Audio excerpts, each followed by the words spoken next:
emotions are indicators. They indicate to us something needs to be paid attention to.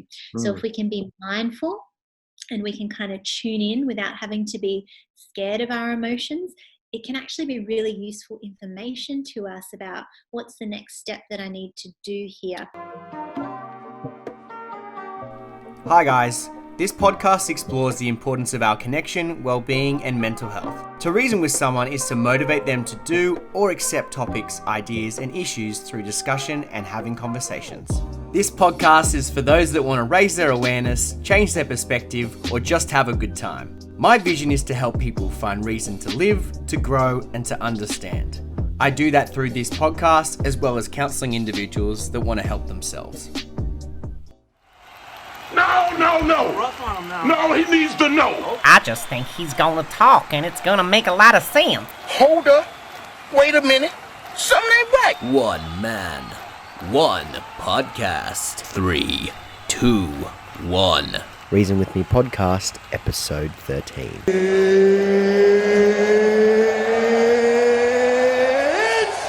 time! Welcome back, guys. Reason With Me podcast. So today we're going to be talking about self-compassion. Now, I think this is such an important conversation to be having because, especially in times like this, it's so important to be compassionate with ourselves and understanding what that means and what that looks like. So I'm talking to someone that I am really inspired by, the way that she talks about connection and the way that she holds space for people. I think is really beautiful, and I hope you enjoy listening to her. Natasja Wagner is a clinical psychotherapist in Ashgrove, Brisbane. She works with individuals, couples and groups. Natasja believes that the relationship we have with ourselves and others is the essential ingredient to our emotional health, happiness and well-being. Her focus is on helping people develop self-awareness and understanding of our challenges so that we can create change that leads to more fulfilling and a meaningful life. Natasja has been featured as an expert both locally and internationally and has contributed to a number of print and online media outlets, including Women's Health and Fitness magazine, Cosmopolitan magazine, and ABC Online. Super pumped for this one. I hope you enjoy. Tash, welcome to the podcast. Thanks for having me. I am so pleased to have you. We'll get straight into it, sort of my style. We'll just jump straight in. But why don't you tell me and people listening, who the hell are you and what do you do?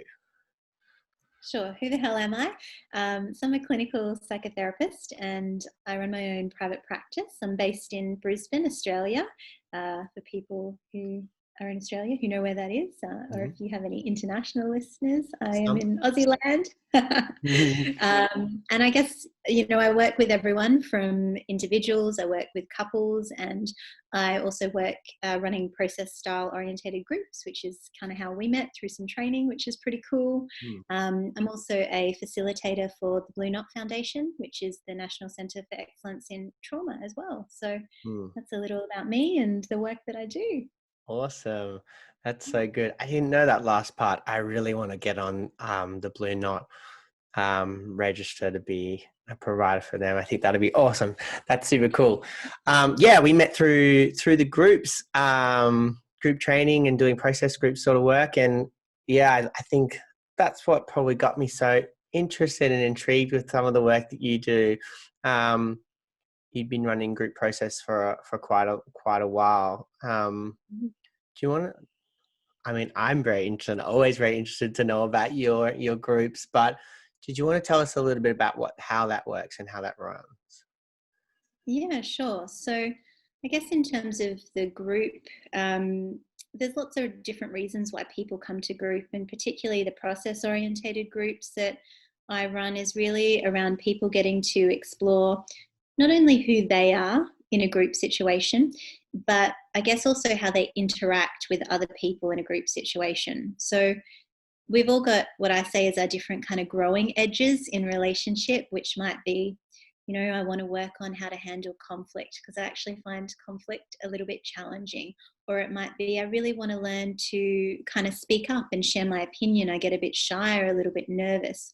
Or based on my experiences, I have other challenges in groups where maybe I just sit back, or maybe I'm really forward and I really want to know myself better and also have the ability to explore those dynamics in a really safe and supportive way. So I run a small group, usually about 9 people at max, and every 6 months I open up the space for new members. It's called the Connection Circle, and we all get together fortnightly and really explore, I guess, what it's like to be in the room together. And process orientated group is working with the process kind of in the present moment and exploring what's going on for people. So it's a really intimate setting, and there's lots of courage in kind of exploring who you are in relation to other people and the dynamics that come up, because when you get into a group, you will also begin to experience those dynamics that you do in your family, in your work situation, in your intimate relationships. And instead of it kind of just being something that you brush under the rug or you don't address, you get to explore it in real time with people in the room. So lots of exciting and juicy stuff comes up in groups, and it's really fun and exciting. The way you talk about it, the way you explain it, I'm like, I want to like jump into my computer. Like it just sounds so engaging and sounds so intriguing. I guess that's my perspective though, and I guess a lot of people don't have that perspective, and I get a bit more afraid of stepping into group instead of individual counselling. How do you get people around it, I guess, or what turns people into the availability for entering into group instead of individual? Well, I think sometimes, in a way, group can feel even a little bit safer. In one-on-one therapy, you're sitting with a therapist, you're in the room together. But in group, you've got witnesses. And when I say witnesses, I don't mean, to witness any bad stuff going on, but you have people there to kind of see what's going on and validate your experience as well. And sometimes in groups as well, because you're not the only one in a group, you can actually sit back and kind of reflect a little. In the groups that I run, there's not, you don't have to be all in and participate. There's going to be times where you kind of want to sit back, and particularly in the beginning stages of a group, it's all about building safety and trust. So I'm kind of there. I'm really interactive, particularly in the beginning stages of group, as we kind of lay the groundwork, set the foundation. But eventually over time, what you're doing with people in the group is that you're really sharing authentically with them, and that's one of the fastest ways to build connection, right? So taking little risks around vulnerability, around how you feel about the things you want to share, actually really builds intimacy and connection quite quickly. So the group actually becomes quite a safe place to be, safe enough to share of yourself, but also still a little bit risky in that people are growing and that they're taking some risks, and there's opportunity to grow as well. Yeah, I mean, that's so nicely put. I think that's lovely. I'm so intrigued with group. Probably not what I wanted to discuss today, but I think it's always so exciting to talk about group. Where though, like when you're dealing with all this stuff and you're dealing with, like, especially in groups, like you're seeing, you got a therapist who sees, like, let's say 7 clients a day, but if you're running groups as well, you're really getting humans in your space, and you're seeing quite a lot of them. So, and a lot of them with some very difficult things that are going on for them that are landing them in your space. So where do you pull your strength to do the work that you do and be the clinical psychotherapist that you are today? I love that you asked that question, because I think it's so important for practitioners to have really good self-care practices and to walk the talk, right? So I talk about this a lot, that self-care isn't just getting a massage and having a couple of facials. Like, there's lots of aspects to self-care, in terms of how do we take care of ourselves physically, how do we do that emotionally, socially, in our relationships, even spiritually, culturally. What are all the things that we do to sustain us and take really good care of us? So I think one, I draw my strength from having really good self-care practices. Supervision, so I have a lot of supervision, particularly with trauma as well. So I have regular weekly supervision that I attend. And I really love the concept of vicarious resilience, which is the positive end of vicarious trauma. And vicarious resilience really talks about being able to see the amazing strength of the human spirit to overcome challenge and adversity, to recognize people's strengths, and to also celebrate success, no matter how small. So when we can get in touch with that, even if we're working with really complex things or big challenges, to always celebrate the amazing things and the challenges that clients have overcome, because that in turn builds our resilience, which also supports us to be able to do more of this work and kind of motivate us to stay in this work as well. And I've got heaps I could say about that, but it's probably not. Yeah. I haven't heard that one. Vicarious resilience. I love that. I think that I'm definitely stealing that from you, Tash. That's such a nice way of putting it, because sometimes when I'm asked a similar question, a lot of the time I jump and stumble around an answer that I probably reflects that really well. It's seeing people and having hope for people and allowing them to start to see what incredible changes they're making. That's great. And obviously I don't know if it's the people that I'm selecting on the podcast, but everyone seems to have really solid self-care. I know a lot of the people I've had on my podcast, and I probably connect so well with them because we have such a passion for self-care and looking after ourselves as well. So that's always awesome to hear and pull your strengths from the top. What would be, actually, no, I'll ask that later. Yeah, no, that's good. Self-care is super, super key. So the thing I want to talk to you today about is sort of a mix between, some of the clients that you might be seeing, but then also just yourself as a therapist as well, and all of us as people in our society, and that is self-compassion and the topic of self-compassion. And I guess I want you to sort of reason with me and why is self-compassion so important when we talk about connection, mental health, and our overall well-being. So I guess self-compassion for me is one part of the puzzle when it comes to that connection element, when it comes to really good emotional health and well-being.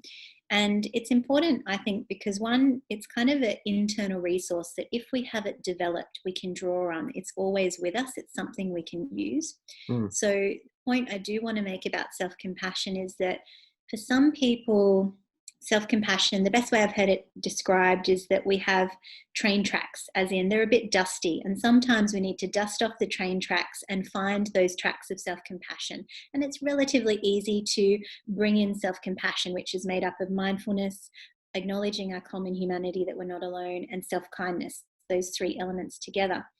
However, just touching on the point, because I think it's really important, not all of us have a capacity straight away to tune into self-compassion, which is particularly true if we've experienced trauma or complex trauma that happens in relationship. So if we don't have those train tracks laid down, we actually need to learn about them and to build those foundations, which obviously through therapy is a great way that you can understand, your experience, build resources, and start to implement that. But I think why self-compassion is so important is because once we learn it, we can draw on it. It actually builds resilience, psychological resilience. So it enables us not only just to face challenges more effectively, but to bounce back from them, which we all need. So there's always going to be challenges in life, and self-compassion helps us to kind of ride that emotional wave and be able to deal with those emotions instead of having to, what most of us would probably go to as our first instinct, to push those emotions down or to suppress them or to not deal with them. Self-compassion can help us to actually lean into them and move through them.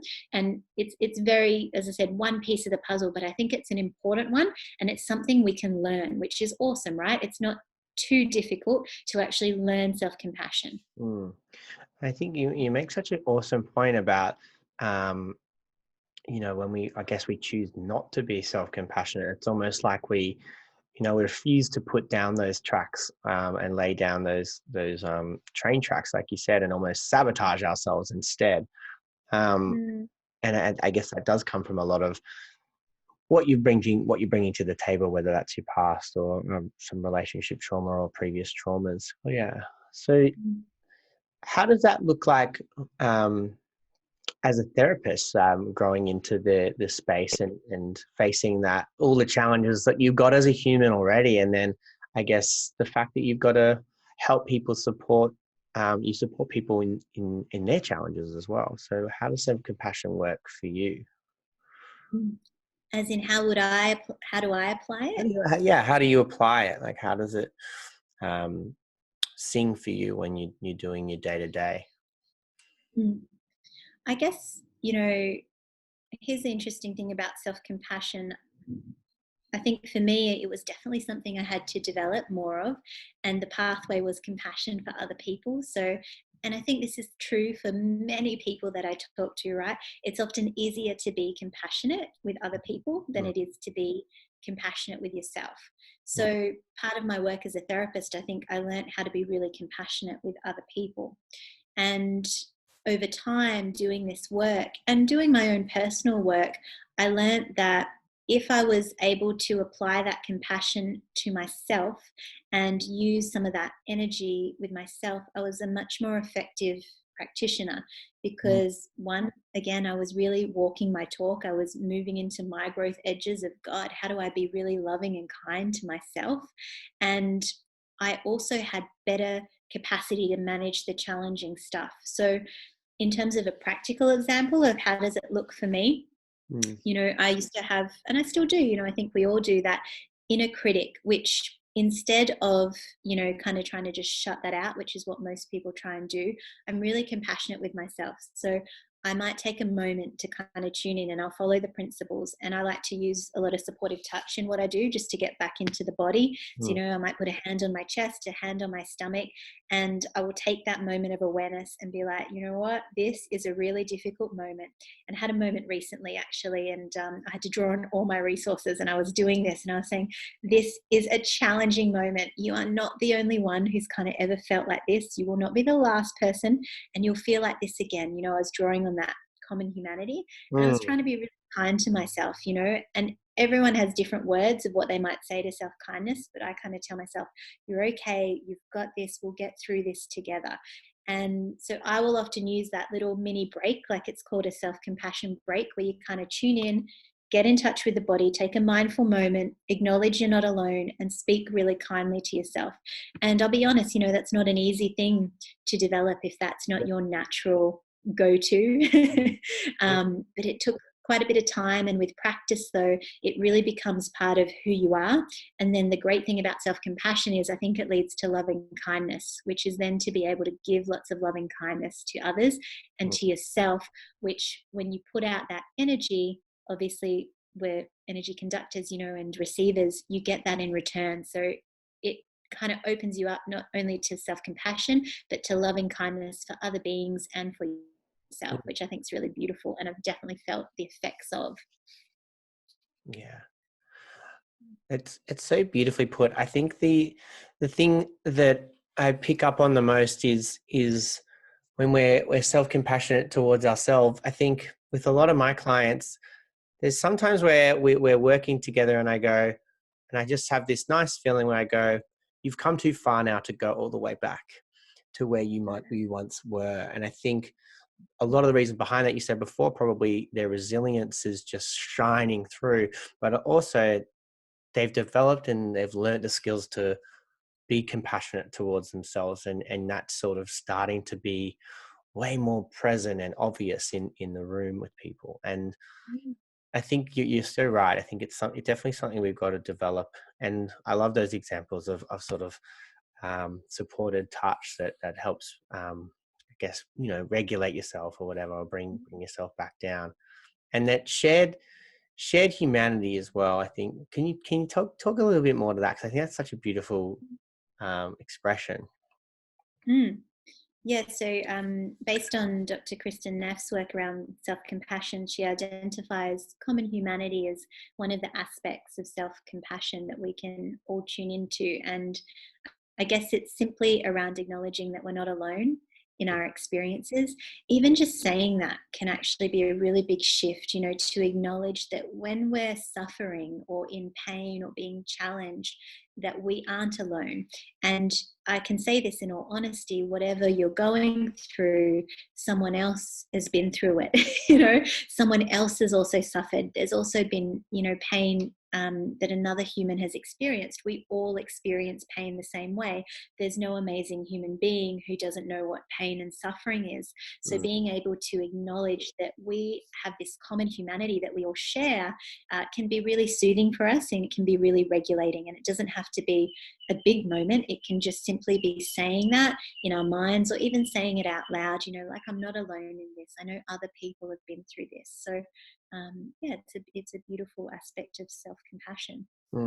I think especially in times where we're still at the midst of COVID and not really knowing where we all stand, I think, you know, disconnection is obviously paramount at the moment. There's so much of the fact that we're not able to have this touch and not able to have the same sort of thing, and I guess that is easing slowly, and we're returning to that. But something as simple as having those moments, which we're going to have in and out of a pandemic, but we can have to ourselves and just say, you know, I'm not alone in this experience that I'm having right now. Others have sort of had that, and that, I think, it does bring connection, whether we are alone or not.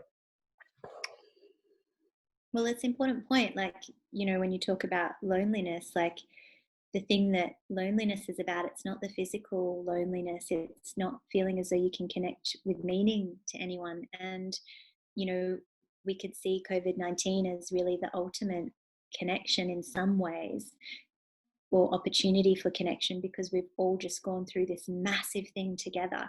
And through our stories and making meaning of it together, we can actually be even more connected, you know, and being open to sharing with each other. So there is benefit to be had out of tragedy. You know, it's a bit like trauma. It's like, how do we process this, and how do we make meaning of this together moving forward to heal?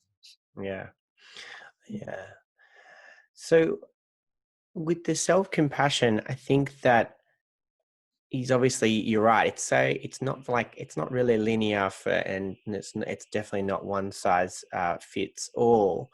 Do you have experiences? I mean, that's a stupid question. You definitely have experiences with clients, but do you have a sort of typical client that goes through this, that comes to your room? I know you work with a lot of trauma, but where they're at in their life at that time when they're seeing you, and then I guess where you can get them to.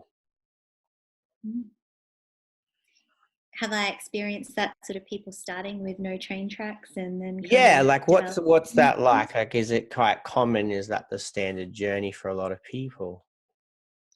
Look, I'd say so. I think all of us have an inner critic, regardless of whether we've experienced traumas, or, you know, maybe we've had relatively good upbringings and we have lots of resilience. We all have places, I think, where we do have some negative self-talk, limiting beliefs, or we critique ourselves.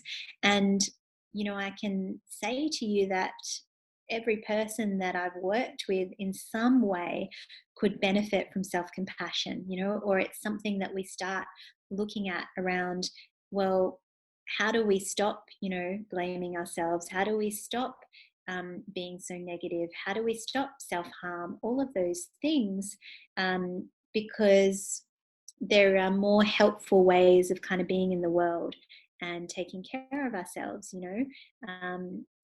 We're never going to stop negative talk completely, because it's there for our protection, right? That voice that kicks in and goes, should you be doing that?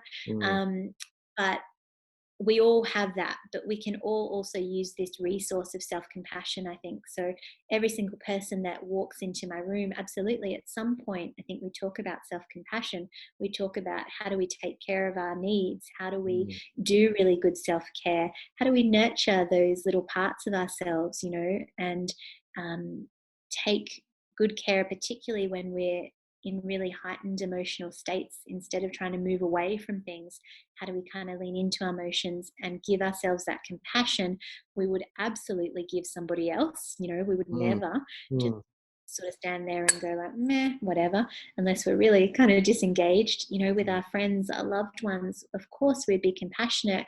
And sometimes we just need work instead of putting that energy out, turning it in. And 100% everyone can work on that. Definitely.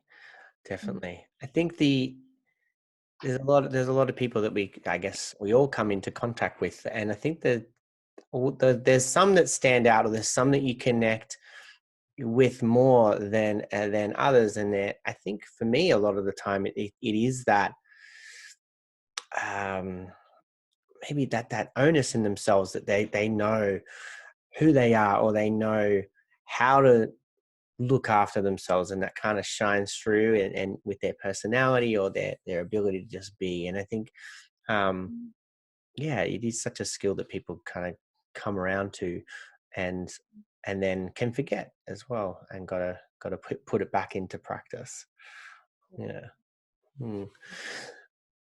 I love talking about this, because I think it's so important, not just for anyone that's struggling. I think it's just such a nice reminder for everybody, and it's so beneficial for us to just take one moment to look back on ourselves. You talk a lot about, I read a lot of your things that you share, as I love the way you write. But you do mention quite a lot about, like you said, needs before, and some boundaries and stuff like that. You also talk about mindfulness, and in relation to self-compassion. So, a lot of people know what mindfulness is now, but if you were to sort of say, how do you foster and use that in its really beneficial way, how do you describe that to people? Mm. I guess if we're linking it to self-compassion, mindfulness is that ability to pause and notice what your feelings and emotions are. So rather than moving away from them, because like anything, what we resist kind of persists and comes back. If we can be mindful of what's happening, but we're not attached to what's happening, and I think that's the challenge. Sometimes we get attached into those really strong feelings, and then we can kind of spiral into different thinking, or into states of feeling really, can kind of spiral out of control. We can use mindfulness just to be aware. And I always say to hold it lightly, to hold the emotions lightly, to be conscious of it. And when we can even just name our emotions, we know that gives us even a bit of relief. Anger, and I don't want to feel it. Just by leaning into it, shifts and changes it as well. So mindfulness is to just notice what it is, to acknowledge it, but not having to go into it and to attach to it. And I think that's a skill that you can learn in therapy, right? It's not a skill we all naturally have sometimes, because sometimes we really get into our emotions to the point where we can kind of become overwhelmed by them. But mindfulness really is not to be overwhelmed by those emotions, but to be more easily able to manage them, which is what we want to do, right? So when they come up, we're mindful of them, we acknowledge them, and we kind of listen. I always say that emotions are indicators. They indicate to us something needs to be paid attention to. So if we can be mindful and we can kind of tune in without having to be scared of our emotions, it can actually be really useful information to us about what's the next step that I need to do here, instead of feeling like the emotions take us over, Yeah. which sometimes it can feel like that happens. It's actually going, okay, I notice what I'm feeling in my body, because emotions start in the body as well, right? I notice that my tummy is feeling really like I've got butterflies in it, and being mindful and exploring it and being curious about it is actually really helpful for us to get the information and not be afraid of our emotions. And the more that we can do that, the more we make friends with our emotions, and they're less overwhelming. We know the next step to take that feels really good for us as well. Yeah. That's so nice. As strong and as connected as I feel to you right now, I don't think our internet's having the best time in the world, but I still feel very connected. And I'm loving everything that you say. But I guess in summary, what I really wanted to know, that I think is really, really important, is when we're talking about mindfulness, we're talking, and in terms of self-compassion, what I hear you saying, that it's not just about being mindful and trying to think compassionately and happily about the things that are going well and wrong, and not, and everything that's jolly in the world. But what I hear is it's really important when we use self-compassion and mindfulness is to allow ourselves to sit with emotions that are difficult rather than the ones that we're trying to manifest to be positive. Yes, absolutely. You hit the nail on the head. Yeah. And I think that's really important and maybe what we don't always do. Because there's definitely times when, especially when we're challenging our core beliefs that you were talking about before, we can fake it till we make it and replace those I'm not good enough with I am good enough in the mirror all we want. I think it's about, having a moment for ourselves where we go, sometimes I do feel that and I want to acknowledge that that's where I'm at. And I think that's just as compassionate as me trying to, look at the positives or have gratitude and Yeah. stuff like that. Transform it. No, thank you so much for saying that. Because can I just say, emotions are valid, all of them, even the ones we deem negative. We cannot, nor should we try to get rid of emotions, right? It's just like trying to get rid of happiness. We would never say, let's get rid of happiness. So without certain emotions, without fear, we might jump off that cliff, right? Without anger, we wouldn't be able to have a good sense of our boundaries. Like we actually need all of those emotions. So it's not just about going, oh my God, I feel angry. I need to transform this into happiness. It's like, I feel angry. What's going on? Can I explore that? Sometimes, it might just be, I do feel a little bit frustrated, but other times it might be, no, someone's really crossed my boundary and I need to address this. So the emotions are really valid and we're not just about trying to change them into something better without kind of acknowledging what's there. So many little gems, Tash. This is so nice. I feel like I'm practicing self-compassion by talking to you, which is nice. But I think, just saying that emotions, they come and they go, but some of them, when they come, they're not the most ideal and they're hard to deal with and difficult. But that we have a choice to sort of sabotage and push it down, or be compassionate and kind and acknowledge it. And everything that you said has been so beautiful in that way, which is awesome. But I'll take it down a little step and wind down. You said at the start that pulling your strength from within comes down to a lot of self-care, and love hearing that answer. It's so important. But what, in terms of your self-care, Tash, like which ones are non-negotiable? Probably my go-tos for me is yoga, having a really good yoga practice, so a practice for my body. Exercise, I love a little bit of weights at the gym.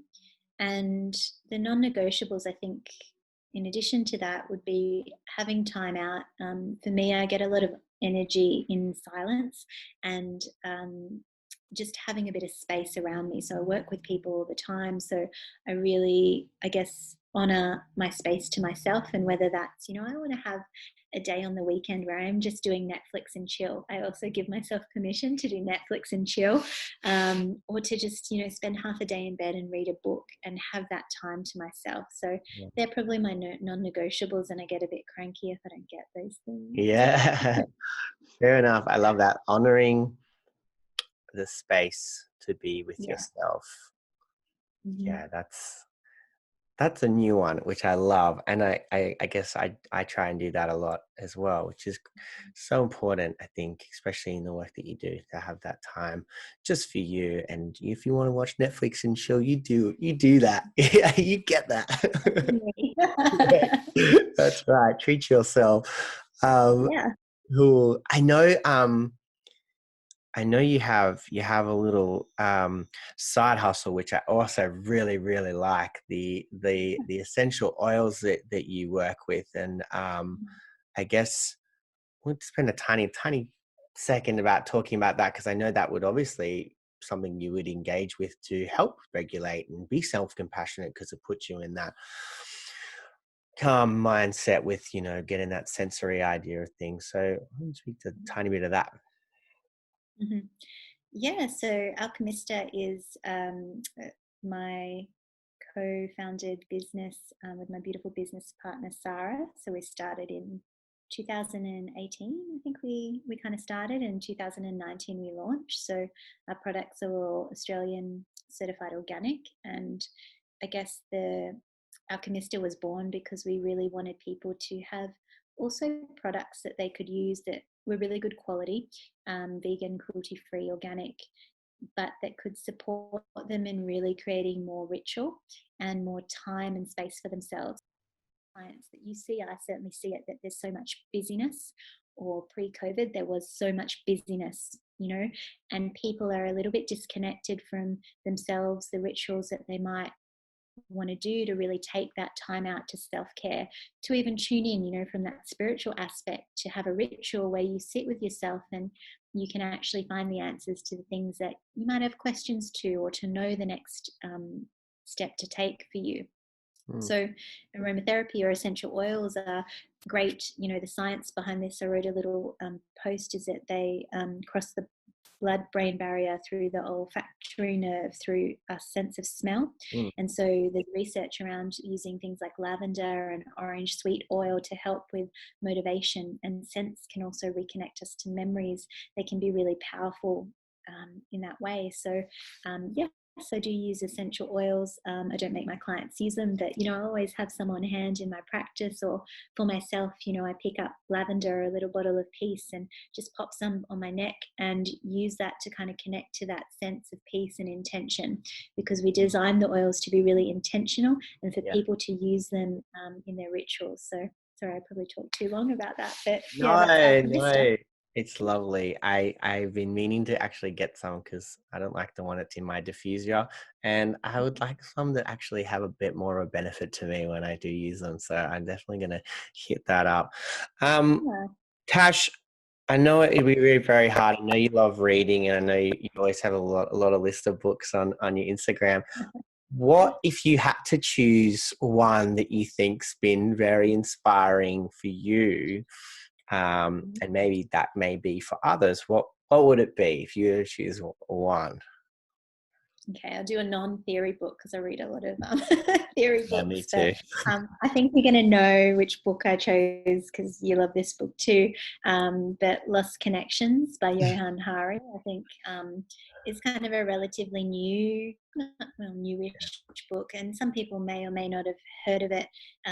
But he's a journalist, and he explores the connection between our loss of connection to ourselves, relationships, natural world, our values, and the links around depression. And it's got a great blend of actual, people's stories, but also the scientific research and papers around medication for depression and placebo, and lots of other amazing stuff in there. And I think it's probably one of the books that changed, my view. I always had that view, but it was like, wow, here's the book about it. Yeah. Exactly what happened to me with his other book on the importance of connection. The one that's about addiction. I can never remember the name of it. Dream. Yeah. So I think that is the third or fourth time that book's been made. It's just like Johan really gonna come onto the podcast, I think, and talk about this book. Sponsor the podcast. I think that guy talks about all the amazing things that we should have been talking about 25 years ago, and longer. And yeah, that's such a great book. I don't own it. I own the other one, so I'm gonna actually buy it now. I think 3 times the charm with advertising into my brain. So I'm gonna jump straight in. Final question for you, Tash. Where can people find you at the moment? Now, you said you're with Brisbane, and but what's going on for you at the moment, and where can we find you? So you can find me online. So I have a website, which is natasjawagner.com. My name's spelt a bit different, but I'm sure you'll link me into that. I'm also on Facebook at Natasja Wagner Psychotherapy, and also Natasja_Wagner on Instagram. So I'm all over socials. I also am obviously running my group at the moment. It's actually full, so I don't have any spaces, but if you want to be on the wait list for 2021, you can reach out through my socials and have a chat with me. There's also information about group process work online there as well, but I'm out and about online, and you can find me there. Awesome. And I'll link everything onto my website as well, and link down all that stuff, and Alchemista as well, and put that on there. Definitely your Instagram is a fan favorite. I'm a fan favorite. I think I just entered top fan status into your Facebook page, I love it. which is fun. Yeah, so yeah, that's really cool. And I do think I have a few listeners in Brisbane, so if they're lucky enough to connect with you face to face, that would be amazing. Very lucky for them. But yeah, it's been an absolute honor to have you on, Tash. I'm sure we can talk forever and ever about millions of different topics, and hopefully we can have you on again. Beautiful. Thank you so much. It's been such a pleasure connecting. Do you want to find out more about how therapy can help you kick some goals? Go check out findreasontherapy.com.au or the Find Reason Therapy Instagram page.